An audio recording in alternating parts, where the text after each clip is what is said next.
नमस्कार दोस्तों, आइए सुनते हैं मुंशी प्रेमचंद की कहानी यह भी नशा वह भी नशा।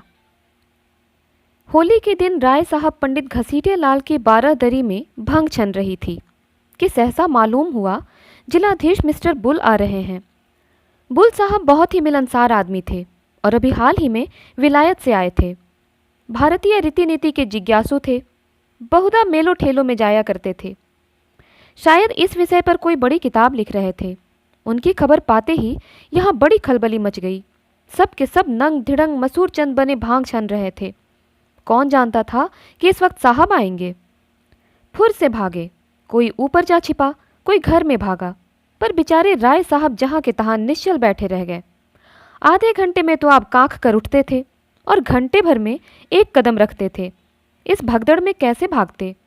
जब देखा कि अब प्राण बचने का कोई उपाय नहीं है तो ऐसा मुंह बना लिया मानो वह जानबूझकर इस स्वदेशी ठाट से साहब का स्वागत करने को बैठे हैं।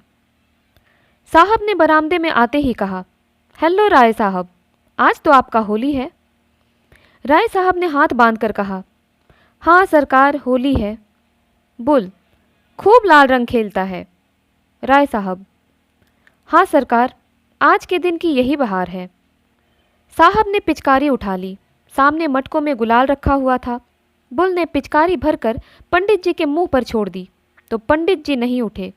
धन्य भाग, कैसे यह सौभाग्य प्राप्त हो सकता है। वाह रे हाकिम, इसे प्रजा वात्सल्य कहते हैं। आह, इस वक्त सेठ जोखन राम होते तो दिखा देता कि यहाँ जिला में अफसर इतनी कृपा करते हैं। बताएं आकर कि उन पर किसी गोरे ने भी पिचकारी छोड़ी है। जिलाधीश का कहना ही क्या, यह पूर्व तपस्या का फल है और कुछ नहीं। कोई पहले 1 सहस्त्र वर्ष तपस्या करे तब यह परम पद पा सकता है। हाथ जोड़कर बोले, धर्मावतार, आज जीवन सफल हो गया।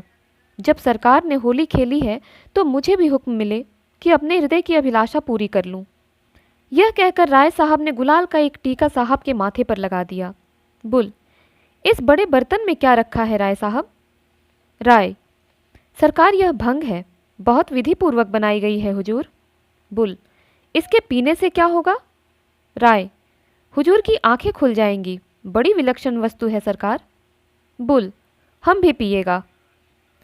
राय साहब को जान पड़ा मानो स्वर्ग के द्वार खुल गए हैं और वह पुष्पक विमान पर बैठे ऊपर उड़े चले जा रहे हैं।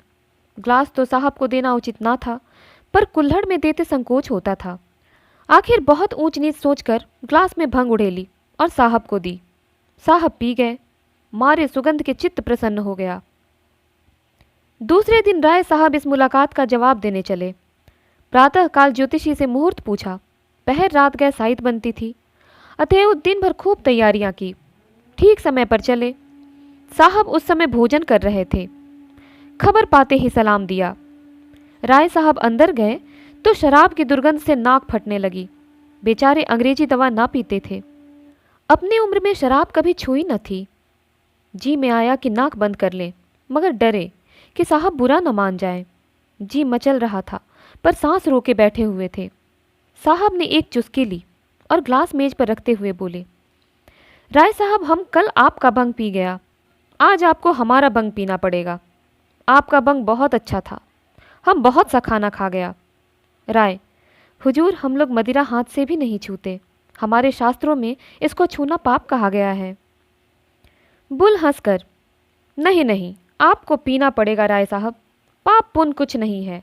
यह हमारा बंग है, वह आपका बंग है, कोई फर्क नहीं है। उससे भी नशा होता है, इससे भी नशा होता है, फिर फर्क कैसा। राय, नहीं धर्मावतार, मदिरा को हमारे यहाँ वर्जित किया गया है। बुल, ऐसा कभी होने नहीं सकता। शास्त्र मना करेगा तो इसको भी मना करेगा, उसको भी मना करेगा, अफीम को भी मना करेगा। आप इसको पिए, डरे नहीं, बहुत अच्छा है। यह कहते हुए साहब ने एक ग्लास में शराब उड़ेलकर राय साहब के मुंह से लगा ही तो दी। राय साहब ने मुंह फेर लिया और आंखें बंद करके दोनों हाथों से साहब का हाथ हटाने लगे। साहब की समझ में यह रहस्य ना आता था। वह यही समझ रहे थे कि यह डर के मारे नहीं पी रहे हैं। अपने मजबूत हाथों से राय साहब की गर्दन पकड़ी और ग्लास मुंह की तरफ बढ़ाया। राय साहब को अब क्रोध आ गया। साहब खातिर से सब कुछ कर सकते थे, पर धर्म नहीं छोड़ सकते थे। जरा कठोर स्वर में बोले, हुजूर हम वैष्णव हैं, हम इसे छूना भी पाप समझते हैं। राय साहब इसके आगे और कुछ न कह सके। मारे आवेश में कंठावरोध हो गया। एक क्षण बाद जरा स्वर को संयत करके फिर बोले, हुजूर भंग पवित्र वस्तु है। ऋषि मुनि, साधु महात्मा, देवी देवता सब इसका सेवन करते हैं। सरकार हमारे यहाँ इसकी बड़ी महिमा लिखी है। कोई ऐसा पंडित है जो बूटी ना छानता हो, लेकिन मदिरा का तो सरकार हम नाम लेना भी पाप समझते हैं। बुल ने ग्लास हटा लिया और कुर्सी पर बैठकर बोला, तुम पागल का माफिक बात करता है। धर्म का किताब बंग और शराब दोनों को बुरा कहता है, तुम उसको ठीक नहीं समझता। नशा को इसीलिए सारा दुनिया बुरा कहता है कि इससे आदमी का अकल खत्म हो जाता है। तो बंग पीने से पंडित और देवता लोग का अकल कैसे खत्म नहीं होगा, यह हम नहीं समझ सकता। तुम पंडित लोग बंग पीकर राक्षस क्यों नहीं होता? हम समझता है कि तुम्हारा पंडित लोग बंग पीकर खप्त हो गया है, तभी तो वह कहता है यह अछूत है, वह नापाक है, रोटी नहीं खाएगा मिठाई खाएगा, हम छू ले तो तुम पानी नहीं पिएगा। यह सब खप्त लोगों का बात। अच्छा सलाम।